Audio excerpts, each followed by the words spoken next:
परतवाडा येथील चर्चेत असलेल्या प्रकरणात आता एक धक्कादायक व्हिडिओ समोर आलाय। आरोपी अयांचा वाढदिवस साजरा करतानाचा हा व्हिडिओ सोशल मीडियावर जोरदार व्हायरल होत आहे।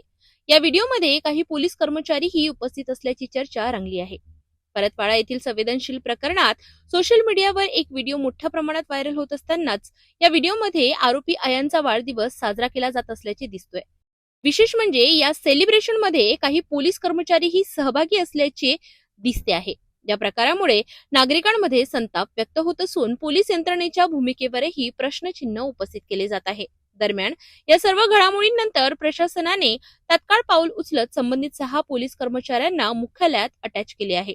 याबाबत पोलीस अधीक्षक विशाल आनंद यांनी स्पष्टीकरण देताना सांगितले की या प्रकरणाबाबत गेल्या काही दिवसांपासून विविध अफवा पसरत होत्या।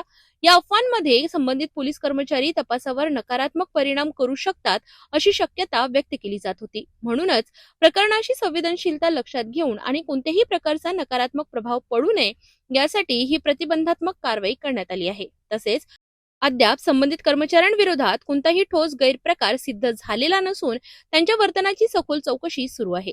चौकशीत काहीही निष्पन्न झाल्यास संबंधितांवर कडक कारवाई केली जाईल असा इशाराही पोलीस अधीक्षकांनी दिलाय। आखिरी सवाल, छह कर्मचारियों को हेडक्वार्टर अटैच किया गया, उसके बारे में परतवाड़ा के ये पूरे प्रकरण में कुछ रूमर्स चल रहे हैं काफी दिनों से।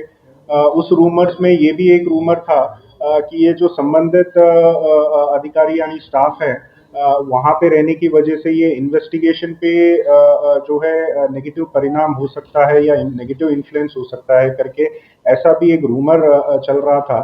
तो because of the sensitivity of the matter, ये गंभीरता को लेते हुए मैंने प्रीएम्प्टिवली ये संबंधित स्टाफ को जो है कंट्रोल में अटैच किया है।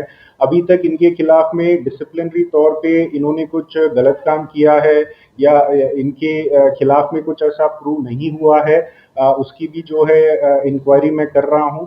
एंड इनके खिलाफ में अगर कुछ ऐसा निष्पन्न हुआ तो इनके ऊपर जो है कार्रवाई की जाएगी। या संपूर्ण प्रकरणात सत्य काय आहे हे चौकशीनंतर स्पष्ट होणार आहे। मात्र व्हायरल व्हिडिओमुळे पोलीस यंत्रणेवर प्रश्नचिन्ह निर्माण झाले आहेत।